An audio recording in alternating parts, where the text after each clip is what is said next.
With Tumby Woodside, what I'm doing is painting rust on the inside of the tracks. I don't normally do this, but I'm doing it on this one. I'm just putting in a slither of rust like that. In this case I'm going to do it before I actually lay the track. That's just a choice, mainly because I haven't got the foam delivered yet. So I'm doing this while I'm waiting.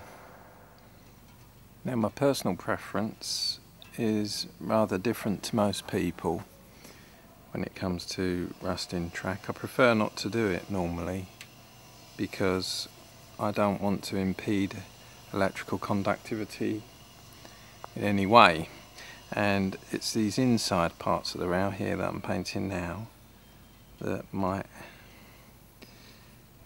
stop the electricity passing through if I paint them. Normally the tops are cleaned on people's railways, so that's okay, but it's the inside of the rail that I prefer to keep clean as well. So I always have my track as though it's just been laid and therefore not rusty, and that's just my own personal preference.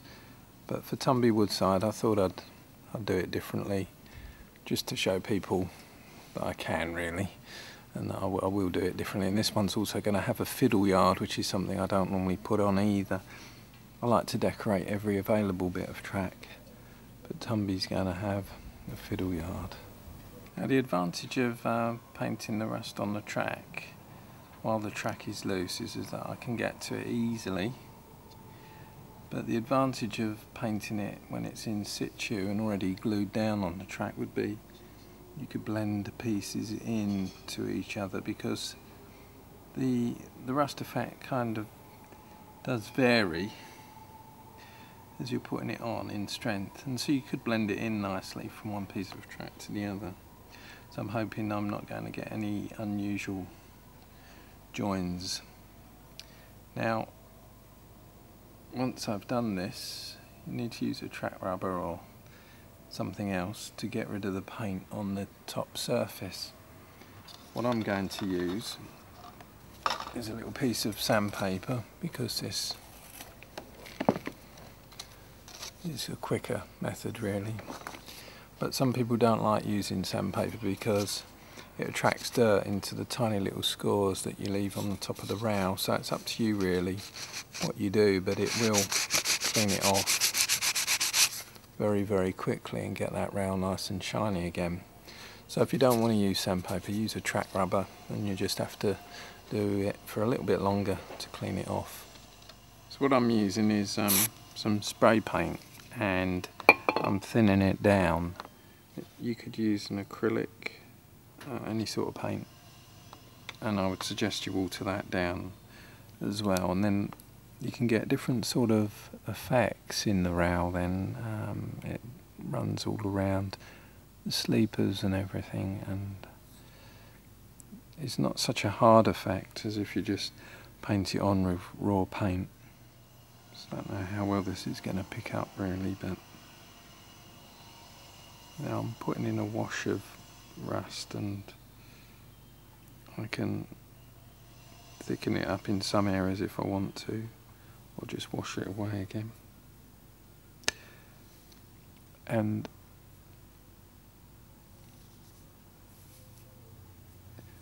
yeah, I think that gives a nice sort of subtle effect to the rail just starting to rust.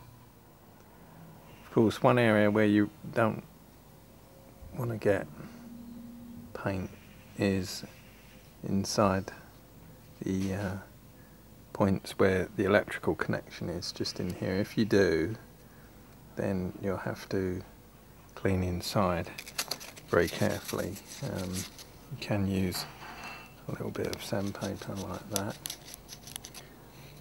or a screwdriver, flat screwdriver, and very carefully do that, because points can be quite fragile, so do that very carefully. So here's the Tumby Woodside platform that I've put together. I've just made this quite simply really, out of spare pieces that I've got. There's some pallets on the platform and a guy sitting down with a mobile phone, people talking As we move along, we move into the nice little building. This is actually very similar to the real Tumby Woodside building.